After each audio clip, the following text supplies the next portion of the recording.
세상이 알도록이라는 제목으로 말씀을 나누겠습니다.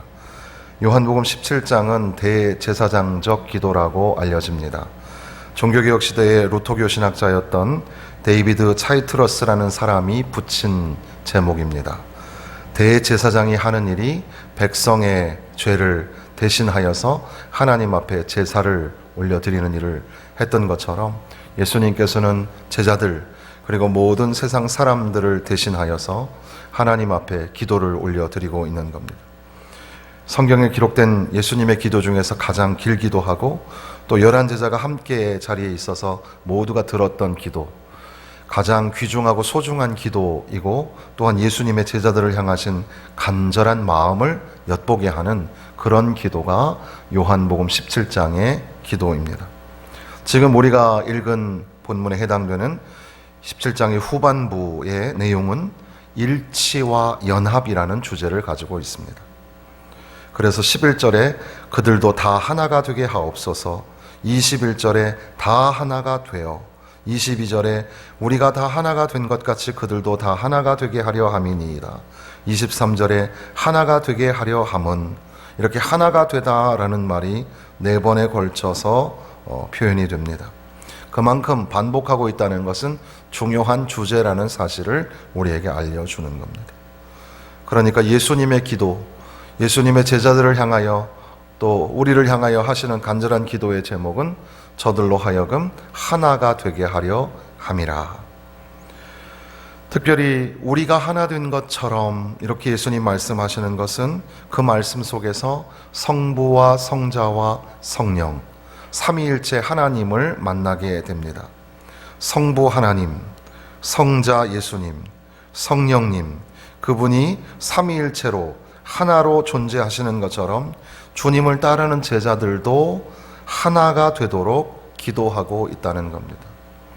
이것을 단편적으로 간단하게 설명하는 것이 상당히 어렵지만 그럼에도 불구하고 성부 하나님은 그 성부의 보좌를 마다하시고 성육신 하셔서 당신이 희생하셔서 그렇게 구속의 사건을 이루어 주신, 그래서 성부 하나님의 사랑 이렇게 우리가 표현하는데 하나님의 희생과 사랑, 그리고 태초에서부터 지금까지 하나님을 돕는 그런 조력의 사역 그리고 섬김의 사역을 하셨던 성령님, 또한 우리의 기도마저도 도우시는 성령님, 그리고 또한 아버지의 말씀 앞에 겸손히 순종하는 예수님의, 성자 예수님의 겸손과 순종, 이것이 하나가 되어서 삼위일체 하나님이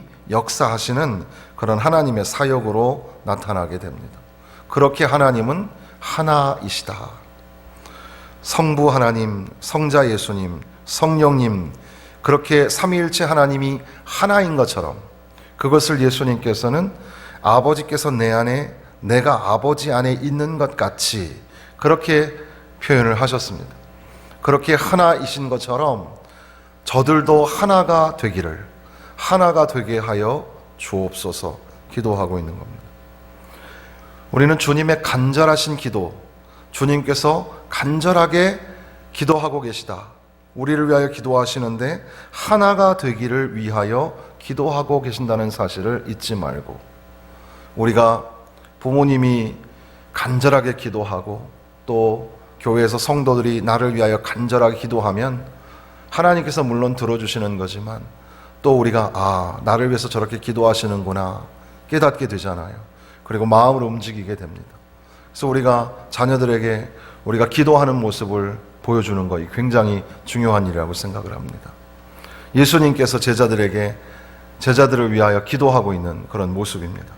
하나가 되기를, 내가 먼저 내려오고 손해보고 희생하는 것에서부터 또 나에게 당신이 무슨 도움이 될까를 생각하기에 앞서서 내가 그에게 어떤 도움을 줄 수 있을까, 그걸 먼저 생각하는, 나아가 도움이 되고 조력자가 되는 삶을 살도록, 그리고 자기의 주장보다는 서로의 의견을 존중하고 따라가는 순종이, 그래서 그 공동체가 하나로 이루어져 가는 그런 필수적인 요소들로 우리에게 채워주옵소서. 서로 희생하고 용서하고 끌어안아주고 하나가 되는 공동체가 되게 하여 주옵소서. 그런데 오늘 우리는 누군가를 밟고 올라서려고 하고 경쟁에서 이겨야 직성이 풀리고 무슨 말이든 내 방식대로 듣고 결정하고 가벼운 불평을 넘어서서 서로를 향하여 원망과 미움을, 그리고 심지어는 자기의 기득권을 위해서 폭력과 전쟁을 불사하려는 그런 세상에 살고 있습니다. 우리가 지금 이렇게 코로나 바이러스 어려운 상황을 맞이하면서 여러 가지 많은 새로운 경험들을 하고 있습니다. 미국에 대해서 놀라게 되는 것은 미국이 굉장히 안정된 그런 강력한 나라인 것처럼 보여도 굉장히 상황 판단이 어렵고 혼란스러운 나라이구나라는 것들을 우리가 깨닫게 되고 상당히 놀라죠. 유럽에 있는 학자들은 대한민국을 어떻게 보냐 하면 총체적으로 미국화되어 버린 나라라고 표현을 합니다. 그러니까 유독 대한민국은 미국에 대해서 굉장히 우호적인 나라, 미국을 좋아하는 나라에 해당이 된다는 겁니다. 그런데 이렇게 상황이 어려워지는 그 상황 속에서 미국이 이렇게 더 우리보다 더 질서가 없고 또 문제가 생길 수도 있는 거구나라는 것들을 깨닫게 되는 거죠. 오히려 의료, 복지 같은 것도 유럽에 비해서 따라올 수 없지만 의료 같은 것은 요번에 코로나 바이러스 때문에 우리가 조금 더 앞서 있는 것을 알게 되는데, 사실 이 의료 이 시설이 우리가 이렇게 발달하게 된 것도 북한에서 이 공산주의 국가는 의료가 국가에서 통제를 하기 때문에 이렇게 국가적인 재난이 일어나게 되면 대응하는 속도가 상당히 빠릅니다. 그래서 불과 한 3, 40년 전에 북한과 이 대등한 경쟁을 하기 위해서 의료시설이 조금 발달하게 된 것이고, 그게 기초가 돼가지고 여기까지 오게 된 것도 부인할 수 없는 사실인데, 그런 걸 말씀드리려고 하는 게 아니라 이렇게 평화롭고 안정된 나라, 이상적인 나라, 그래서 우리가 미국에 대한 꿈을 많이 가지고 있는데, 근데 그 나라가 아주 고리 깊은 형제 간의 갈등과 싸움이 이제 끝을 모르는 전쟁으로 자꾸 펼쳐나가는 것을 볼 때에 참 마음이 아프고, 그리고 또한 저렇게 자기들 안에 싸움과 분쟁이 있으니까 대외적으로 다른 형제들을 아우르지 못하고 또 싸움을 만들어내는 그런 일을 하는 것이 아닐까, 이런 생각을 하게 되는 겁니다. 우리 교회가 서로 화평하고 하나가 되어야 하는데 그렇게 하지 못함으로 말미암아 지역에 또는 세상 사람들에게 아름다운 덕을 끼치지 못하는, 또한 우리나라가 또 야당과 여당으로 또 뿌리 깊은 그런 갈등 관계로 있기 때문에 서로가 하나 되어서 한 마음이 되어서 나라를 세워나가야 할 텐데 그러지 못함으로 인하여서 또 주변 이 열강들이 우리나라를 힘들게 하는 것이 아닌가, 여러 가지 생각하게 되는 그 중심에 하나 되지 못함, 서로 연합하지 못함이 뿌리 깊은 문제가 아닐까 생각하게 되는 겁니다. 잘 아시는 것처럼 성 프란시스코의 평화의 기도라는 기도문이 있습니다. 1200년대 사람인데 중병을 앓은 후에 그가 부자였는데 일생을 오직 가난한 사람, 버림받은 사람들을 위하여 살겠노라 그렇게 결심을 하고 많은 재산을 가난한 사람들에게 나누어 주고 또 평생 거주로 살면서 주님을 위해 일생을 바친 성자, 그래서 성 프란시스라는 사람이 있었다고 합니다. 비바람이 심하게 몰아치는 어느 날 밤에 프란시스코의 그 집의 방 문을 두드리는 사람이 있었고, 문을 열고 나가보니까 초라한 거지가 비에 온몸이 흠뻑 젖어 추위에 떨면서 먹을 것을 구하고 있었습니다. 그는 쾌히 그를 데리고 방으로 들어가서 모습을 살펴보니 깜짝 놀랐습니다. 얼굴이 일그러져 있고 코가 문드러져 나간 나병 환자였기 때문이었습니다. 그러자 거지 나환자는 너무 배가 고프니 저녁을 먹게 해달라고 간청했습니다. 두 사람은 같은 식탁에서 저녁을 먹게 되었습니다. 고름이 줄줄 흐르고 썩은 냄새가 나는 흉측한 나환자와 마주 앉아 밥을 먹는 것은 정말 괴로운 일이었습니다. 그럼에도 불구하고 식사를 다 하게 되고 조금도 구애받지 않고 음식을 대접하고 옷을 갈아입힌 후에 자리를 마련해 주었는데 프란시스코가 막 잠들려고 할 때에 그 나환자인 거지가 다가와서 추워 죽겠으니 침대에서 같이 잘 수 없겠느냐고 부탁을 합니다. 그래서 프란시스코는 그 나환자인 거지와 함께 잠을 자게 되었습니다. 나환자의 몸에서 흘러내린 피고름과 진물, 썩은 악취 때문에 숨을 쉴 수 없을 정도였지만 프란시스코는 오히려 그 거지 나환자를 자신의 두 팔로 안고 자신의 체온으로 그 거지의 몸을 따뜻하게 녹여 주었습니다. 새벽 기도 시간이 되어서 이제 프란시스코가 잠자리에서 일어났을 때 옆자리에 누워 함께 잤던 거지가 보이지 않았고 아무리 찾아보아도 행방이 묘연했는데 이상하게 생각되어 다시 잠자리를 살펴보았는데 같이 잔 흔적조차도 없었고 오히려 방 안은 깨끗해 보였고 빛났고 냄새마저도 향기로웠습니다. 그 순간 프란시스코 그가 곧 모든 것을 깨닫고 자신과 같이 비천한 사람을 찾아와 주셨던 주님께 감사 기도를 드립니다. 그 기도가 평화의 기도라고 일컬어집니다. 주여 나를 평화의 도구로 써주소서. 미움이 있는 곳에 사랑을, 다툼이 있는 곳에 용서를, 분열이 있는 곳에 하나됨을, 잘못이 있는 곳에 진리를, 의심이 있는 곳에 믿음을, 절망이 있는 곳에 희망을, 어둠이 있는 곳에 빛을, 슬픔이 있는 곳에 기쁨을 심게 하소서. 위로받기보다는 위로하며 이해받기보다는 이해하며 사랑받기보다는 사랑하게 하소서. 우리는 줌으로써 받고 용서함으로써 용서받으며 자기를 버림으로써 영원한 생명을 얻고자 합니다. 검색하시면 유명한 기도문이기 때문에 다 내용이 나옵니다. 그래서 제가 조금 빠른 속도로 읽긴 했는데 제가 드리려고 하는 말씀은 이 평화의 기도를 우리가 반대로 읽으면 어떻게 될까? 제가 그냥 만들어 본 겁니다. 주여 나를 전쟁의 도구로 써주소서. 사랑이 있는 곳에 미움을, 용서가 있는 곳에 다툼을, 하나됨이 있는 곳에 분열을, 진리가 있는 곳에 잘못을, 믿음이 있는 곳에 의심을, 희망이 있는 곳에 절망을, 빛이 있는 곳에 어둠을, 기쁨이 있는 곳에 슬픔을 심게 하소서. 위로하기보다는 위로받고, 이해하기보다는 이해받고, 사랑하기보다는 사랑받게 하소서. 우리가 받기만 하고 주지 않으며 용서받되 용서하지 않고 오직 나만 생각하고 영원한 파멸로 가게 내버려 두소서. 이렇게 기도하는 사람은 없겠죠.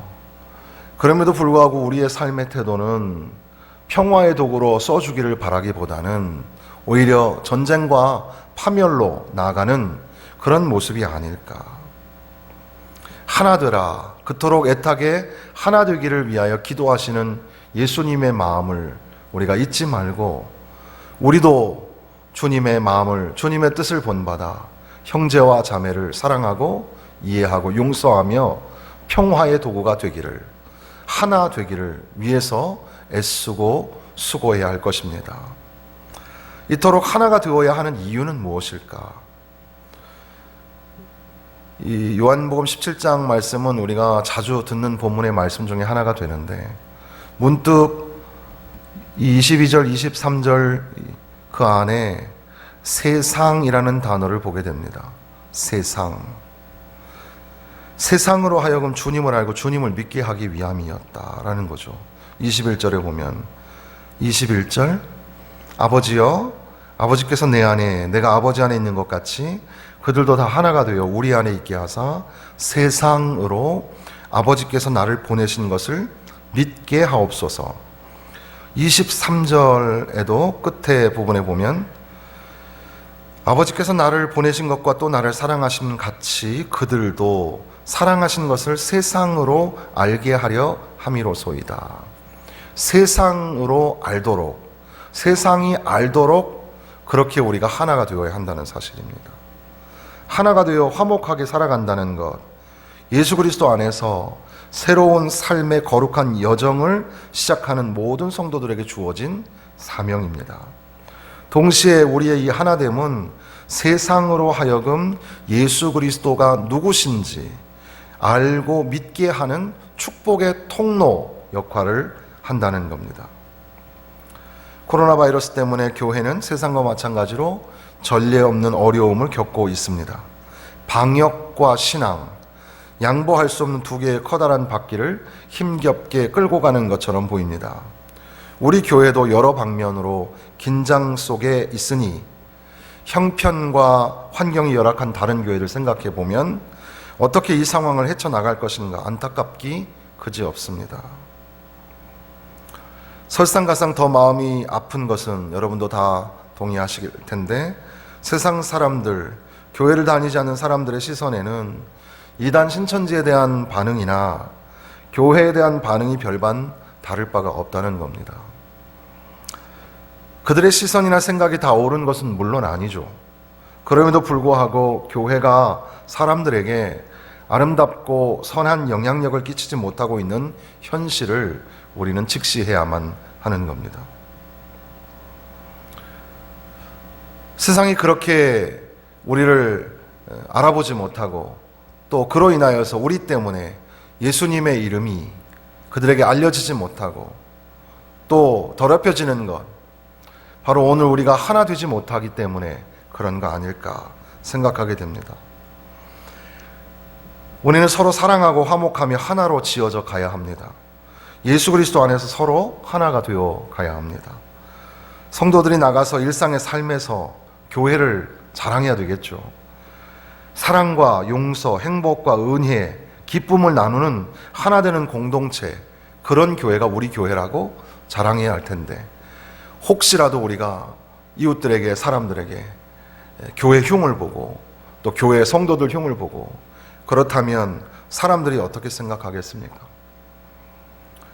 교회 스스로 분쟁과 다툼을 넘어선 그런 사랑과 평강으로 화목하게 될 때 교회는 드디어 지역 공동체에 선하고 아름다운 영향력을 끼치게 될 것입니다. 이것이 성도들 사이에 충만하게 하나됨이 넘쳐야 가능하다라는 겁니다. 그래서 온전함을 이루어라는 단어를 다시 생각하게 됩니다. 23절, 곧 내가 그들 안에 있고 아버지께서 내 안에 계시어 그들로 온전함을 이루어.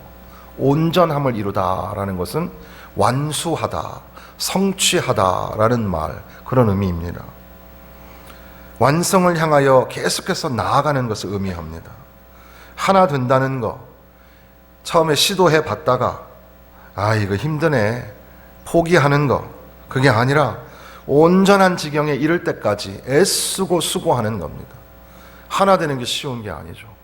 용서하는 게 쉽지 않습니다. 원수를 사랑한다는 게 쉬운 거 아닙니다. 우리 안에서 형제와 자매를 사랑하는 것조차 참 버겁기만 합니다. 연합하고 하나 되고 화목하는 일이 온전함에 이르기까지 힘을 다해야 한다는 겁니다. 온전하라, 하늘에 계신 너희 아버지가 온전하신 것 같이 온전하라.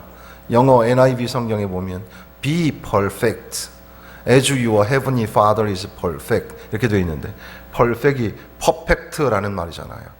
perfect, 100%라는 말이죠. 100%가 되라 이런 말인데, 우리가 100% 되는 날, 100% 되는 날이 오겠죠. 그날까지 지금 우리가 완성된 거 아니지만 계속해서 성숙하고 성장해가는 그 성화의 과정을 우리가 겪어야 하는 겁니다. 내가 이미 얻었다 함도 아니요 온전히 이루었다 함도 아니라 오직 내가 그리스도 예수께 잡힌 바 된 그것을 잡으려고 달려가노라. 바울 사도가 말한 것처럼 온전히 이룬 게 아닙니다. 그러나 거기에서 멈춰 있는 것도 또는 퇴보하는 것도 아니고 계속해서 목표를 향하여 달려가는 그런 새 것으로의 여정, 곧 우리가 주일날 생각한 것처럼 새로운 피조물이 되고 새 사람이 되었으니 새 것으로의 여정을 떠나게 되었는데, 바로 그것은 화목하라 하시는 말씀을 지키는 거였습니다. 화목하는 그 여정, 어느 정거장쯤에 여러분 와 계십니까? 때로는 화목하고 사랑하고 하나가 된다는 거 참 쉽지가 않고, 포기하고 싶고 나도 내 멋대로 살고 싶고 저 사람 인정 안 하고 이해해주지 않고 또 내가 속한 부류에서 축출하고 빼내고 싶고, 그런 생각들이 우리 가운데 왜 들지 않겠습니까? 그럼에도 불구하고 주께서는 우리에게 하나가 되라고, 용서하라고, 내가 너희를 용서한 것처럼 너희도 서로 용서하고, 내가 너희를 사랑한 것처럼 너희도 서로 사랑하라고 우리에게 수도 없이 반복하지 않습니까? 그 말씀 붙잡고 우리는 온전함에 이르는 그 과정 속에서 날마다 자기를 쳐서 복종하며 겸손하게 순종하면서 하나님의 말씀 붙잡고 다시 한번 용기를 내서 사랑하며 살겠습니다. 화목하며 살겠습니다. 그렇게 한 걸음씩 한 걸음씩 나아가는 그 걸음, 그래서 그것을 우리 여정이라고 표현을 할 수 있는 겁니다. 우리는 성화의 여정 속에 있습니다. 사랑하고 용서하기를, 화목하고 하나 되기를 연습하고 훈련하고 점점 더 온전함에 이르는 중에 있습니다. 그리고 이러한 온전함을 지향하는 하나됨을 통하여서 세상에 드러나지게 되고 예수 그리스도를 선포하게 되어진다는 겁니다. 그러니까 다시 정리해 보면 예수님의 제자들을 향하신 간절한 기도는 저들로 하여금 우리가 하나인 것처럼 저들도 하나가 되게 하여 주옵소서. 하나됨의 간절한 기도, 오늘 우리를 향하신, 교회를 향하신 말씀이 아닐까. 그리고 조금 더 나아가 생각해 보면 이렇게 나라가 하나가 되고 남북이 하나가 되고 또 세상 모든 열방들이 하나가 되어서 하나님 앞에 나와 예배하면 얼마나 좋을까. 그런 꿈을 꾸게 됩니다. 하나가 되는 것, 주님의 기도였다는 사실, 그리고 또한 이렇게 하나가 되는 것은 우리 개인에게 또 성도에게 있어서의 새 것으로의 여정이지만, 그러나 세상이 알도록, 세상이 예수님이 누구신가 알고 예수님을 믿고 예수님의 은혜의 자리로 돌아올 수 있도록 하는 그런 축복의 통로가 되는 것, 바로 이것이 오늘 우리의 하나됨에 달려있다는 것입니다. 그리고 이 하나됨은 온전함을 이루어가는 과정 속에 있는 것이다. 성화의 과정 속에 있는 것이다. 그러므로 포기하지 말고 내려놓지 말고 오늘 다시 또 용기를 내어서 용서하고 사랑하고, 그래서 어떻게 우리가 이 화목하라 하시는 말씀을 좀 실천해 볼 수 있을까? 다짜고짜 사람에게 가가지고 제가 잘못했습니다, 용서해 주세요, 이렇게 하기도 좀 그렇고, 또 가족에서도 이렇게 가족들끼리 서로 다 잘 사는 것 같아도 서로 불화가 있을 수 있잖아요. 그럴 때도 다짜고짜 우리 자식한테 가가지고 내가 잘못했다, 미안하다 이렇게 얘기하는 것도 참 쑥스럽죠. 그게 좀 자연스럽게 나오시면 그렇게 하면 좋습니다. 우리도, 어른도 우리 자녀에게, 아이들에게, 젊은 사람들한테 잘못했다고 할 수 있어야 하는 거죠. 대단한 용기입니다. 근데 그게 좀 잘 안 되면 어떻게 하면 좋을까? 그러다 문득 생각난 방법이, 이건 뭐 성경이 아니고 제가 개인적으로 생각해 본 건데, 미안하다라는 말이 잘 안 나오면 고맙다라는 말을 하면 얼마나 좋을까? 너가 내 아들이고 당신이 내 아내가 되고 또 너가 내 딸이고 당신이 나의 부모님이 되어주셔서 참 고맙습니다. 또 성도들도 만나게 되면 고맙습니다. 권사님, 우리 교회 권사님이어서 고맙고 장로님이 우리 교회 장로님이어서 참 고맙습니다. 그렇게 서로 고맙습니다 라고 인사하면 얼마나 좋을까. 그러면 하나 되어가는 그 한 걸음을 나갈 수 있지 않을까. 고맙습니다, 감사합니다, 이거 참 중요한 인사인 것 같습니다. 그리고 좀 더 나아가서 미안하다, 잘못됐다 하는 인사, 그리고 조금 쑥스럽지만 사랑한다, 사랑합니다 라고 그렇게 나아가는 그런 과정 속에 우리가 있다는 겁니다. 싸우는 자, 전쟁을 치르러 나아가는 나라, 그러니까 지금 개성 연락사무소가 폭파되었습니다. 몇백억짜리 건물이 박살이 나는데, 그것은 새벽에도 잠깐 함께 고민하며 기도했지만 북한의 상황이 굉장히 안 좋다는 것을 반증하는 내용이 되겠습니다. 혹시라도 김정은한테 무슨 건강에 문제가 실제 있는 건 아닐까. 그리고 또 그러다 보면 가장 신뢰할 만한 측근 가족 중에서 이제 지도권을 행사해야 되는 그런 상황. 그리고 또 이제 코로나 바이러스 때문에 또 경제적으로 중국이 물류가 들어갈 수 있는, 물자가 들어갈 수 있는 통로들을 다 차단한 상태니까 북한 경제가 굉장히 어렵겠죠. 그런 면에서 그 모든 원망을 좀 이렇게 방향을 설정하고 백성들을 다독거리려고 하는 그런 모양 아닐까. 또 뭐 여러 가지 그 미국이나 이 남한에 대해서 요구할 사항들이 있어서 그래서 또 하는 것이 아닐까, 이런 생각도 하게 되는데, 그런데 문제는 그렇게 그 아버지 때 또는 그 우리나라로 치면 이 선배들 시대에 그렇게 쌓아놓았던 그런 수고와 애씀을 한꺼번에 무너뜨리는 것 같은 그런 이 깜짝 놀라는 그런 장면이지 않습니까? 지금 우리나라에서는 좀 쉬쉬하지만 전 세계는 지금 다 초긴장 속에서 남한과 북한의 상태를 지켜보고 있는 것 같습니다. 전쟁을 치르려 하고 전쟁의 무기들을 갖다가 전방에 세우고, 이게 참 미성숙한 모습이 아닌가, 참 무지하다, 이런 생각을 하게 됩니다. 이것은 나라와 나라만이 그런 게 아니라 오늘 우리의 개인의 삶도 그런 거 아닐까요? 우리도 상대를 향하여서 전쟁을 치르려고 깨트리고 부수고,